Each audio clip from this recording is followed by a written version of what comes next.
নমস্কার বন্ধুরা, কিচেন বাহারে আপনাদের সবাইকে স্বাগত। উচ্ছে বা করলা দিয়ে আমরা অনেক রকম রেসিপি তৈরি করে থাকি, যেমন ভাজা, সিদ্ধ, চচ্চড়ি।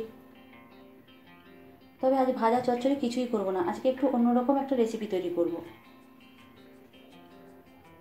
ওই জন্য এখানে আমি 300 গ্রাম করলা গোল গোল করে কেটে মাঝখান থেকে বীজটা ফেলে ধুয়ে নিয়েছি।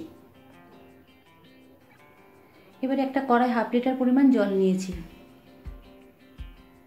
এই জলের মধ্যে দিচ্ছি 1 চামচ নুন। এবার করলাগুলো দিয়ে দেব।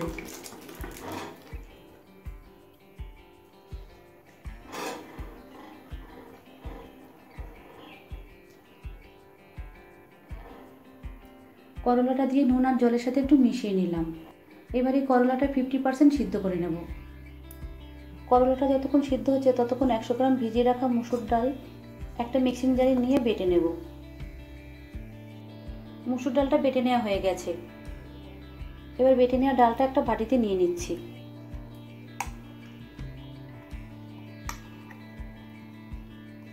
সমস্ত ডালটা একটা বাটিতে নিয়ে নিয়েছি।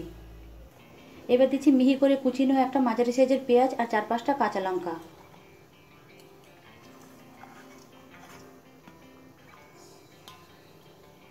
স্বাদ মতো দিচ্ছি নুন। 1/4 চামচ পরিমাণ দিচ্ছি হলুদ গুঁড়ো। এবারে সবকিছু ভালোভাবে মেখে নেব।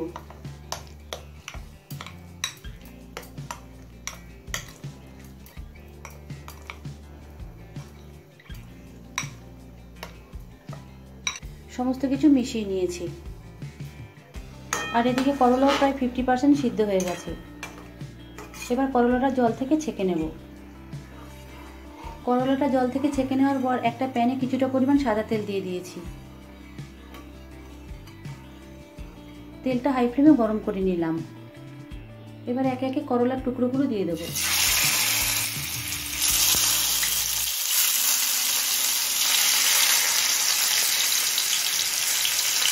বেশ কয়েকটা করলা আমি প্যানের মধ্যে দিয়ে দিয়েছি।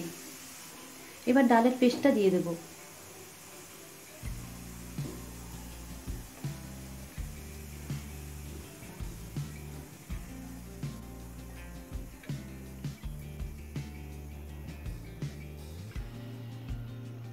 ডালের পেস্টটা দেওয়ার সময় গ্যাসের ফ্লেমটা একদম লোতে রাখবেন,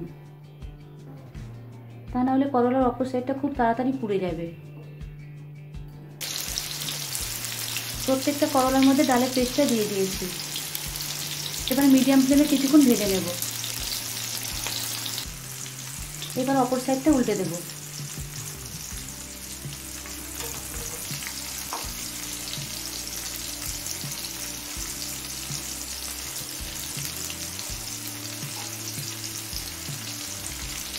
এবার তো করলা বা উচ্ছে ভেজে ডালের সাথে খেয়ে দেখবেন, খুব ভালো লাগে।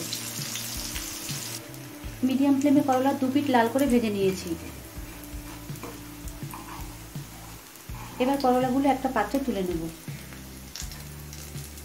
এবার একই রকমভাবে অন্য করলাগুলোকেও ভেজে নেব।